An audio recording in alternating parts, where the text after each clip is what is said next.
So we were just talking about AJ before we went to break and how that might resolve itself. Now, this is the schedule here. Monday is when legal tampering starts with free agents, and then Wednesday, I'm not sure of the time, that is when the free agency actually begins and when you can officially sign people. 4 o'clock. 4 o'clock. There you go. So the middle of our show, and we will be at McGurk's for the Birds Town Hall where we do that as well. So one would imagine that this coming up is the first real, I don't want to say deadline, but chance to really make a trade happen before the market changes. You know, there are free agent wide receivers. You would imagine. Now, actually, let's play Garofolo because I have some thoughts on how if it gets more difficult to trade him after free agency. Here's what Mike Garofolo said. Where was he on this one? NFL Network. On NFL Network about the AJ situation. AJ Brown with the Philadelphia Eagles. We talked about him potentially being moved. I've had some conversations with sources informed of what's happening there. My understanding is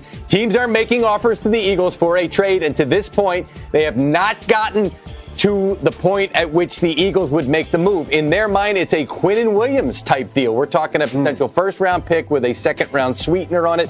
That's kind of where it is for the Eagles to start to consider moving A.J. Brown. If they don't get close to that point or to that point, I don't think Howie Roseman moves him. I think he keeps A.J. Brown in the fold. He's a really good player. He is highly valued inside that building. Now, right now, all the money that's committed to A.J., if he remains with the team, is affecting their ability to sign other free. Like, they'd like to have Dallas Goedert back right now, but they don't know necessarily whether or not they're going to be able to pay A.J. Brown or have to pay A.J. Brown. So that's sort of affecting business. But in the meantime, the Eagles not feeling like, well, we have to trade A.J. It's our team's going to come up and make that offer to meet that price. Okay, so a couple things. First of all, I don't agree with him.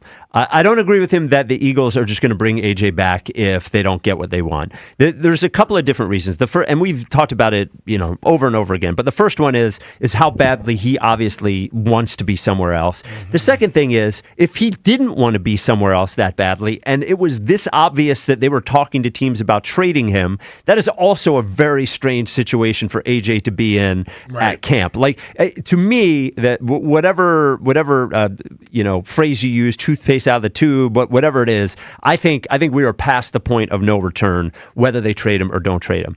The interesting thing to me is how the market changes after the first day of free agency, because I think there's two ways you can look at it. The first way is maybe there are teams that were interested that are no longer interested because they satisfy their need for a wide receiver in free agency. Mm-hmm. So that might take away teams.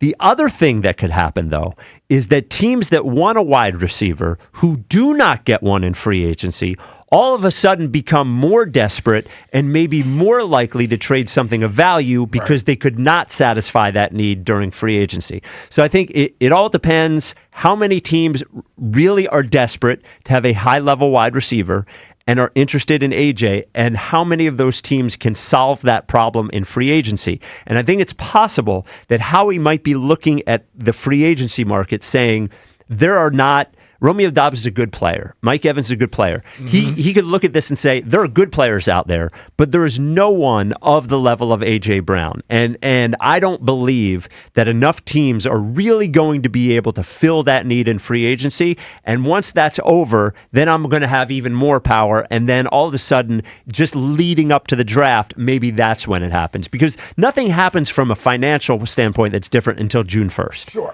Right? So I don't know which way it goes. I think it could go one way for Howie, where somebody who is really interested is then out of the market, or it could go another way in that a couple of teams that were interested are even more interested because they can't get anybody in free agency. Yeah, I think they ultimately trade him in the end. Listen, we've had multiple discussions around this in different sort of lanes. This could go down. If this happened, will the Eagles do this? If this doesn't happen, will the Eagles do that?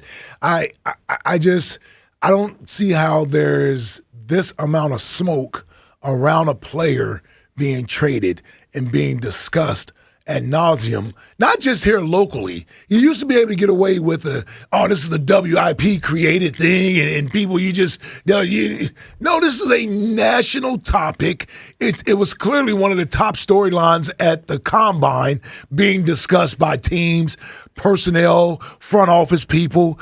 I just don't see how it doesn't get done. And what convinced me of that is the agent out there shopping him around. That's what really convinced me, because that said to me, well, that means AJ is saying he's certainly okay with being traded and he wants to be traded. Yeah, because he wants to know what kind of deal he can get from these other teams. He's trying to find a team out there. So I just don't know whether it gets done before next week the new season begins, or like you said, even if it's leading up to the draft. The line of demarcation is the June 1st. Right, and then even then, it's even after more June 1st, it's a lower cap hit after June 1st. So you're right. I just don't see how it doesn't get done. At some point, it gets done. To me, the real line is reporting for training camp. That is the real line. That is the real line. Now, it certainly affects their decision making at the during free agency and at the draft. But also, if they know they're going to trade him, then they can just proceed. They can just operate as if he's not here, and then get under the cap when they need to get under the cap, and deal with that when they do it. And get picks for next year. Yes. Yep. Yeah. No, you're absolutely right. Yeah. I just don't know, and I've been thinking about this because, like I said, I was like, you know what? You can't get rid of him for nothing, meaning 4th, 5th, 6th round draft pick or what have you. But I keep dancing around this, and I'm saying, no, I just don't see how this isn't more of a problem if he comes back. Yeah, I agree. Yeah. Because he wants to be traded. Yes. It's one thing if the team is shopping you and you want to stay. Mm-hmm. Even that would be weird to bring him back. That would be weird, but at least the player would have wanted to be here. Yeah. Right? Once the player has decided mentally, I'm good with leaving, and I want to leave. And if we're talking about it on the outside, there's no way on the inside this isn't already common knowledge. What does that mean in the locker room moving forward? If he's here. Yes. Yeah. That he tried to get himself out of here. It's like, what does that mean when something happens? Is he all in? Yeah, it's that's what I'm saying. Like, the more and more you think about it, you I don't know how you don't arrive at, you got to move on. If this was all happening with a different player somewhere else, we would all just assume it was over. It's a matter of time. Yeah, it's a matter of when, not if.